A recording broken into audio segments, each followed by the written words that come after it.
Bismillahirrahmanirrahim. Assalamualaikum warahmatullahi wabarakatuh. Perkenalkan, nama saya Andi Marwati, NIM 7060010809 dari Prodi Pendidikan Doktor Universitas Islam Negeri Al-Adib Makassar.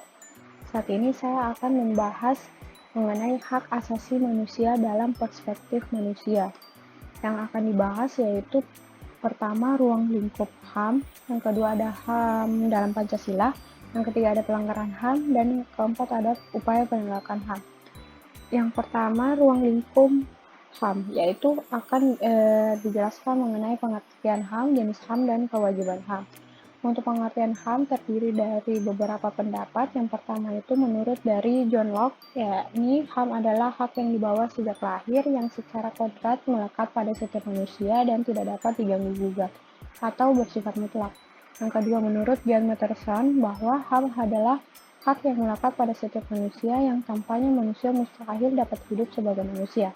Dan yang ketiga, menurut Miriam Budiarjo, HAM adalah hak yang dimiliki manusia yang telah diperoleh dan dibawanya bersamaan dengan kelahiran atau kehadirannya di dalam kehidupan masyarakat. Dan yang keempat, menurut dari Undang-Undang Nomor 39 Tahun 1999 bahwa HAM adalah seperangkat hak yang melekat pada hakikat dan keberadaan manusia sebagai makhluk Tuhan yang Maha Esa dan merupakan anugerahnya yang wajib dihormati, dijunjung tinggi, dan dilindungi oleh negara, hukum, pemerintah, dan setiap orang demi kehormatan serta perlindungan harkat dan martabat manusia. Kemudian yaitu jenis HAM. Untuk jenis HAM terdiri dari hak pribadi, yakni hak beragama dan berkepercayaan. Yang kedua hak ekonomi, yakni hak kebebasan melakukan kegiatan jual beli. Dan yang ketiga ada hak politik, yakni hak untuk memilih dan dipilih dalam suatu pemilihan. Yang keempat ada hak sosial budaya, yakni hak kebebasan mendapat pendidikan dan pengajaran. Yang kelima ada hak persamaan hukum dan pemerintahan, yakni setiap orang mempunyai hak mendapat jaminan perlindungan hukum. Dan yang keenam ada hak mendapat perlakuan yang adil, yakni diperlakukan adil dalam menghadapi proses pengadilan. Yang ketiga ada kewajiban HAM, yang terdiri dari kewajiban kepada Tuhan Sang Pencipta, dan yang kedua ada kewajiban atas dasar norma benar dan salah sebagaimana diterima dan diakui oleh masyarakat. Yang ketiga ada kewajiban manusia untuk menjalankan tugas sebagai manusia. Yang keempat ada kewajiban sosial atas dasar norma dan tingkah laku lingkungan sosial. Kemudian kita berpindah ke HAM dalam Pancasila, yang terdiri dari HAM dalam nilai dasar Pancasila, HAM dalam nilai instrumental Pancasila, dan HAM dalam nilai praksis sila-sila Pancasila. Yang pertama dalam nilai dasar Pancasila, yakni melaksanakan ibadah, menempatkan setiap warga negara pada kedudukan yang sama di depan hukum, menempatkan kepentingan bangsa di atas kepentingan pribadi, menghargai hal setiap warga negara untuk bermusyawarah, dan yang terakhir tidak ada pembedaan atau diskriminasi antar individu. Kemudian HAM dalam nilai instrumental Pancasila yang ditetapkan pada Undang-Undang Negara Republik Indonesia tahun 1945, kemudian ada ketetapan MPR, kemudian ada ketentuan dalam Undang-Undang Organik, kemudian ketentuan dalam Peraturan Pengganti Undang-Undang Dasar Nomor 1 Tahun 1999, kemudian ketentuan dalam Peraturan Pemerintah, dan yang terakhir itu tertuang pada ketentuan dalam Keputusan Presiden. Kemudian yaitu HAM dalam nilai praksis sila-sila Pancasila, yang terdiri dari tidak memaksakan suatu agama dan kepercayaan kepada orang lain, saling mencintai sesama manusia, cinta tanah air dan bangsa, dan yang keempat tidak melaksanakan kehendak terhadap orang lain, dan yang kelima menghormati hak-hak orang lain. Kemudian pelanggaran HAM.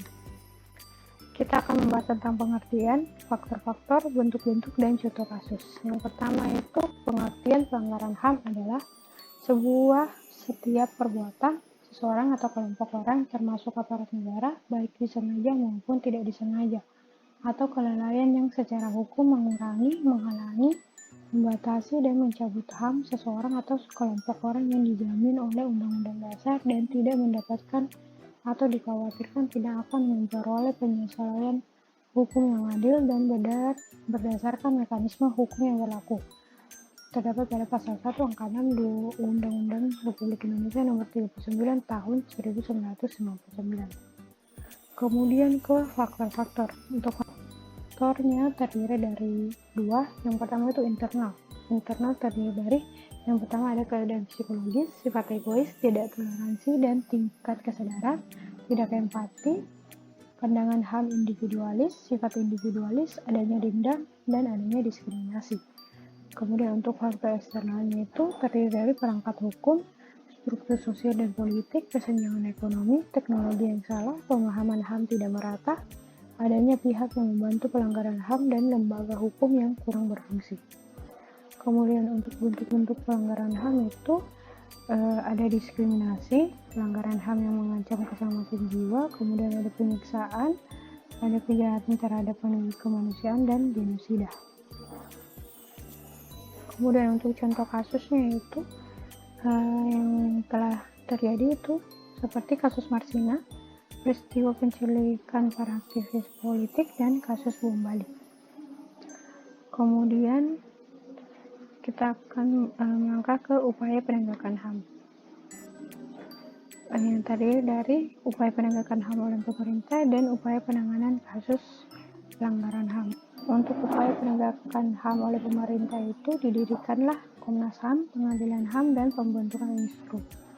Kemudian untuk upaya penegakan kasus pelanggaran HAM itu dengan cara menegakkan supresi hukum dan demokrasi, meningkatkan kualitas pelayanan publik, meningkatkan pengawasan masyarakat, meningkatkan penyebarluasan prinsip-prinsip HAM, meningkatkan profesionalisme lembaga keamanan dan pertahanan, meningkatkan kerjasama yang harmonis, dan yang terakhir itu membangun harmonis hak dan kewajiban asasi manusia dalam kehidupan keluarga, sekolah, masyarakat, dan kehidupan berbangsa serta bernegara.